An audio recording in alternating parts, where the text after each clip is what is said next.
boys and girls around the world. We're here with Twitch. And we're also here with some scary videos. Anyways, three true I was about to say abandoned Airbnb horror stories animation. True?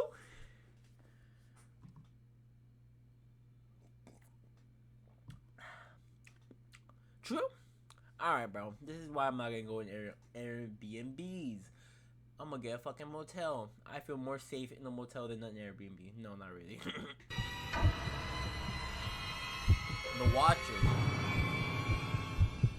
This story happened a few weeks ago when my girlfriend and I wanted to celebrate our 2-year anniversary together. So, there was no better way to do it than to go on a short getaway, far from the busy city life we were used to.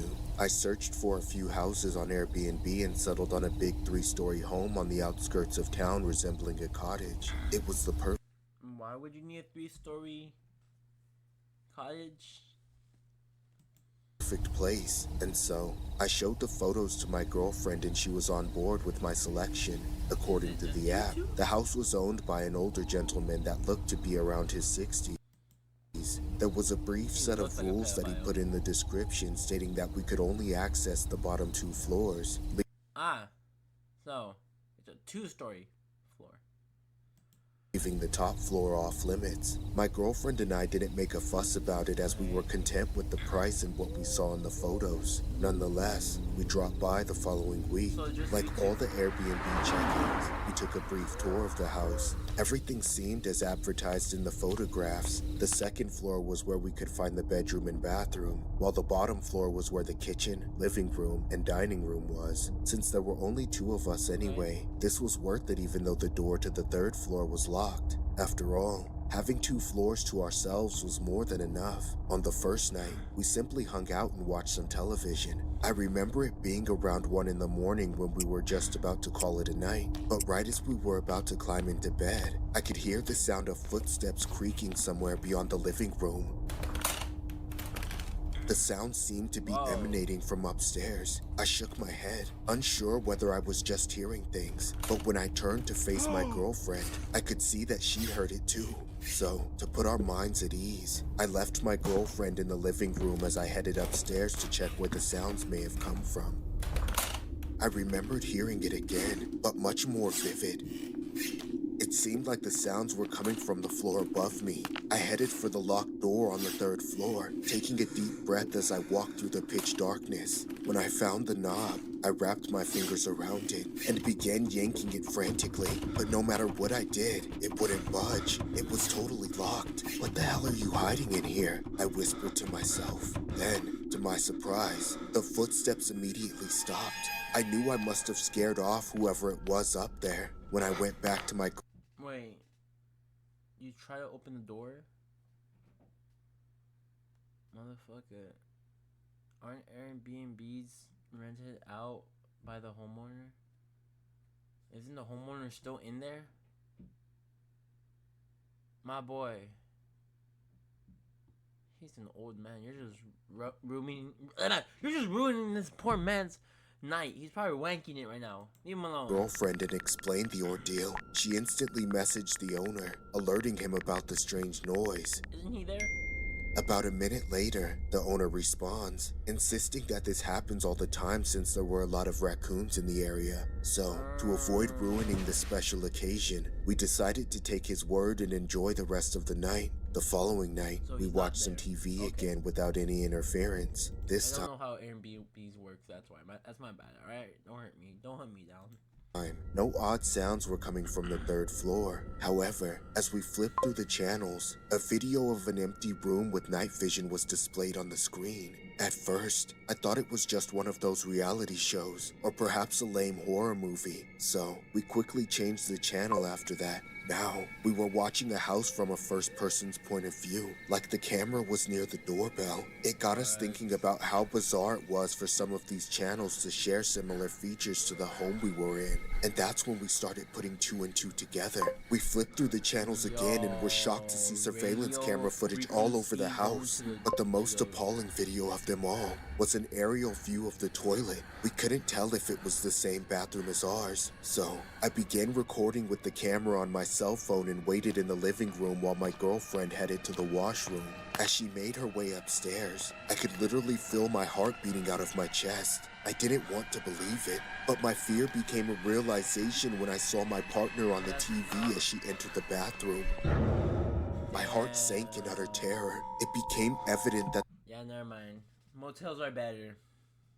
I ain't trying to get stalked when I'm trying to take a piss or shit. the footage we had seen was of the house, which the Airbnb owner must have set up. All of our intimate moments were recorded, our most private thoughts and possessions exposed. So we immediately packed up and left, hoping no one was waiting to ambush us outside the house. As we ran toward the car, we stuffed our luggage in the back seat and drove off. However, before leaving the property, I could swear seeing someone peeking from the top window behind the curtain.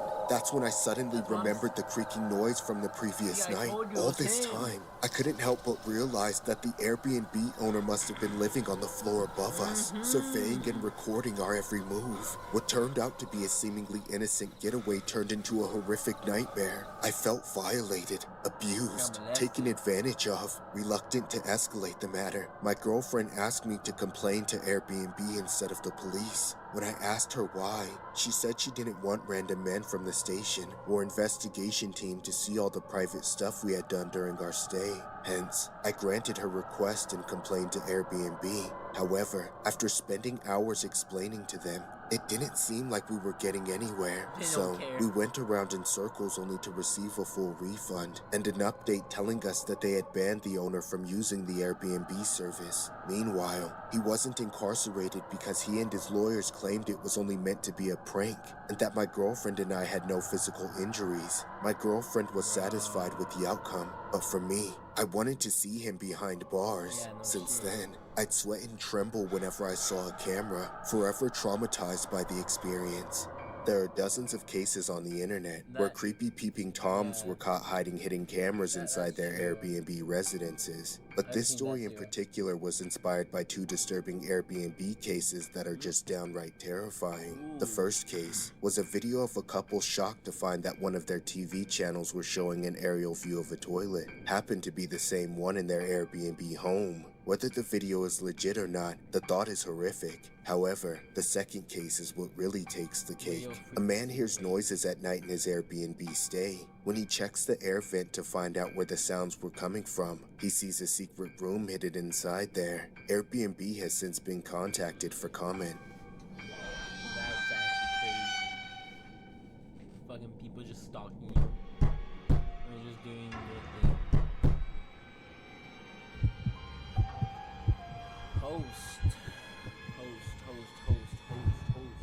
This happened several years ago around the holidays, which was also my girlfriend's birthday at the time. I wanted to do something romantic for her and get us a nice place to stay at for a few days as a present. It was a good idea in theory, having a relaxing getaway with just the two of us in the middle of all the holiday traveling and family visiting. Unfortunately, it didn't go as planned. My first mistake was not booking far enough in advance. By the time the idea came to mind, it was already December and everything was sold out. When I didn't have any luck with traditional hotels, I resorted to checking Airbnb. There weren't many Airbnbs available either, but I eventually came across one that was a cottage type, kind of out in the woods. It didn't have a good rating, and the host was this mid-40s decrepit-looking male, but overall he seemed harmless, and it was the only option I had. So out of desperation, I booked it. Fast forward a couple weeks later, and it was my girlfriend's birthday weekend. When we finally checked in the Airbnb retreat, the first thing we noticed was just how big it was. Aside from that, I thought it wasn't in the greatest shape, but my girlfriend was enamored with the cottage aesthetic, so I was glad she was enjoying her present. We met the host briefly at the front door. Then he showed us to our... What the fuck? You got two boss accents, one's bigger than the other. What the hell? Ew. room and basically left us to our own devices. Although, as he was leaving, He mentioned something I didn't quite register in the moment, not until after everything else went down. I'll leave you two be now. You won't even know I'm here. I'm pretty good at going unnoticed. Thank you.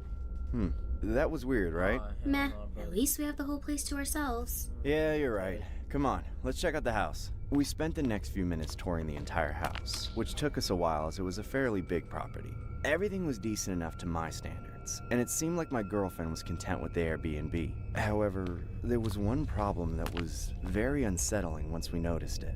On all the windows in the house, there were no blinds or curtains of any kind.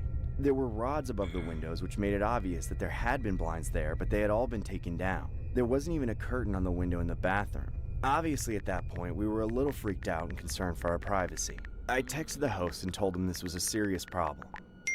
A few seconds later, the host responds back, more or less shrugging it off. He said that we were so far out in the woods that there shouldn't be any chance of a person coming by and trying to look through the windows. And also that with all the tree coverage, none of the windows got very much light anyway. Obviously that wasn't a satisfying response for me or my girlfriend, but we tried our best not to be worried about it so we could be focused on having a good time. We turned in pretty early that night, as we'd had a very long day. Of course, the window in our room didn't have any curtains or blinds either. I remember falling asleep with my eyes half open and looking at the snow coming down outside. For some reason, it was like I was hypnotized by the lack of curtains, and that's when I passed out. Hours later, around 4 in the morning, I woke to the sound of several notifications coming through my phone. I was very groggy and delirious, but I figured it might be important, so I forced myself to roll over and check it. It was Airbnb messaging me, and when I saw what my phone read, I couldn't believe it. Airbnb was telling me to pack all my belongings and leave the property immediately. It felt like my entire world was crashing down before me. It almost seemed like I was dreaming. But what made this Airbnb texted you personally, saying, "Hey, get out this house. There might be a problem." situation all the more disturbing was when the Airbnb advised me not to notify the host until we were gone. That's when my heart sank to my stomach. Maybe it was something that Airbnb knew about the host that we didn't. A million thoughts raced across my mind. I assumed the man had to be a serial killer or something. I turned over to my girlfriend and began to wake her up, shrugging at her until she was finally awake. I tried desperately to explain what was going on, but that's when I saw her eyes get super wide. And then, she gave the most horrific, blood-curdling shriek I ever heard. There's someone in the window! I turned around in horror, and that's when I saw him. It was the host, peering inside our room with his hands cupped around his face. Ah! I screamed and jumped back. That sicko didn't budge. He just stood there watching us while pressed up against the glass. Enraged, I charged at the window and banged my fist against it, nearly shattering it, saying, "Leave us alone, I'm calling the cops!" My girlfriend pulled me away from the confrontation, and we frantically began packing up all our things and got dressed. All the while, this creepy old man watched us through the window the entire time. Within a couple of minutes, we left the room in a rush. I led my girlfriend to the house, running by the kitchen to grab a blade from the nightstand. As we cautiously made our way outside, I could feel the tension in the air. I didn't know if the creep would pop out of nowhere. Thankfully, we didn't see any sign of him as we headed to the car. Me and my girlfriend quickly threw all our stuff in the back seat, and we got inside and locked the doors. But just as we were about to leave, the man slammed his hand on the side of my window. I frantically drove off and never looked back. On the way home, my girlfriend was already drafting a serious complaint to Airbnb, asking why this guy was allowed to host people in his house in the first place. The only response we got back was that they had received numerous complaints from other guests about how he broke Airbnb rules and regulations on multiple occasions. It just so happened that they revoked his status as a host while we were there. Either way, it's no mystery to me why that place had such bad ratings with that guy around. He strikes me as the kind of guy that probably has his dead wife stashed somewhere in his house. The story was inspired by an incident that happened to a couple sometime last year. The couple claims that Airbnb instructed them to check out immediately and to not alert the host. In one of the messages, Airbnb stated that the host wasn't aware of the situation, making it all the more alarming. The couple then departed the house, and that's when the host reached out to them, asking them to ignore any quote-unquote dangerous allegations that Airbnb might have disclosed about him.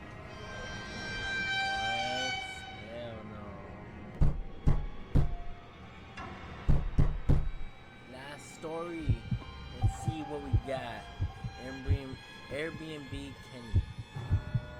can This happened back in 2015 when I used to live in a 2-bedroom apartment. My roommate had recently moved out, so I was suddenly struggling to pay rent on my own. That's when I was swayed by the thought of renting out my spare room as an Airbnb on the weekends. My parents helped me furnish the guest room, and when I had guests over on the weekends, I would go over to their place and stay with them. Things were fine for a while, until the first time I rented out the room to some guy named Kenny. He was a few years younger than me and looked like an edgy incel with a wannabe rock star haircut. It was clear that he was at least a bit of a creep from the beginning, but at the time I wasn't concerned enough about who I let stay in my home. I knew my profile picture would probably attract a lot of men to the listing, but I didn't really care. I was gone while the guests were there, so nobody could ever create a problem. But Kenny found a way. He would constantly text me strange things like, "What kind of soap do you use in the shower?"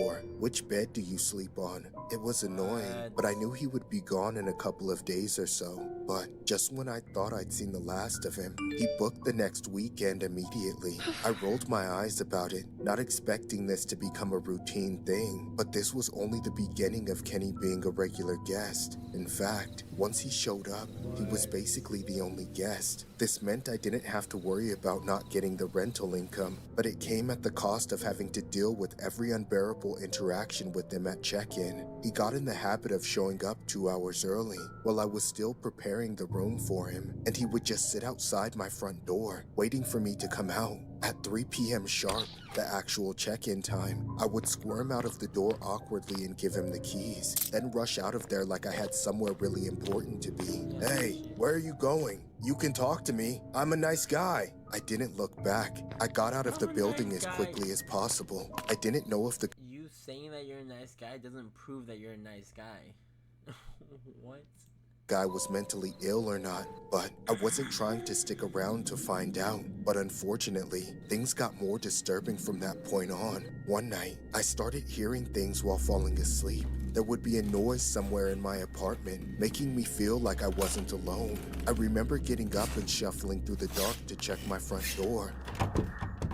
A huge weight came off my shoulders seeing that the door was still locked. I would then go back to bed assuming the noises were coming from the hallway and that I was just getting paranoid because I let strangers stay in my home. After this repeated itself a few times one week, I decided I needed to take a break from the whole Airbnb thing, so I made the room unavailable for a weekend. I still went and stayed over by my parents' place, just to make sure to completely avoid Kenny. I honestly remember feeling refreshed after not dealing with him for a weekend. At around 9 p.m. that Sunday, I made my way home and was excited to have the evening to myself. I locked the door behind me and set my things down. Then I went to the bathroom to get ready for bed. And when I flicked the switch to turn the lights on, I could see Kenny standing there, holding one of the kitchen knives. The blood drained from my face as he held it against my throat. "You're all mine now. Nowhere to run, nowhere to hide." Please don't do this, Kenny. You can stay here as long as you like. "Don't bargain with me. I'm gonna get exactly what I want." I tried to back away, but he closed the distance between us and started to force me backwards, cornering me into my bedroom. There, I tried to scream for help, but it was already far too late. Kenny shoved me onto the bed and forced me down, holding me with one hand and keeping the knife at my throat with the other. All I could do was plead for my life, hoping he would let me go, but he didn't. I was trapped and held captive in my own apartment with a monster. I continued trying to get away, but Kenny wasn't budging, holding me against my will.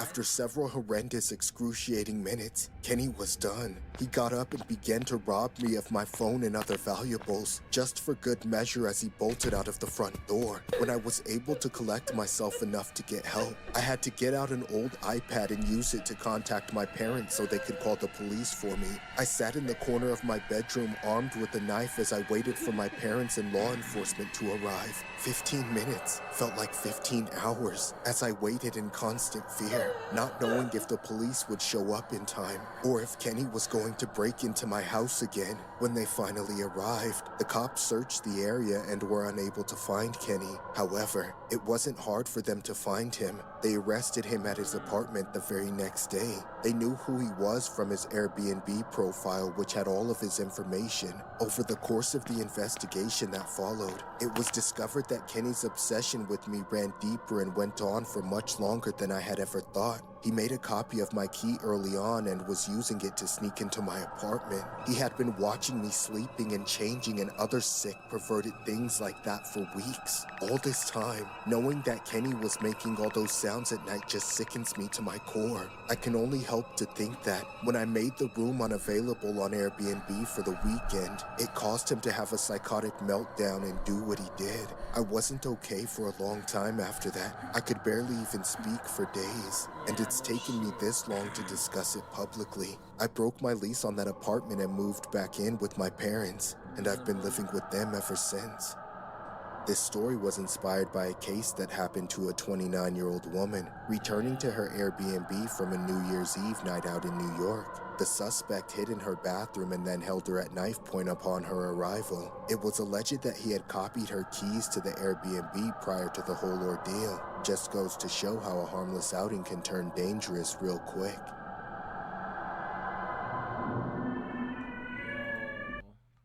I hate that these are true. Yeah, no, fuck that. Fucking bitches.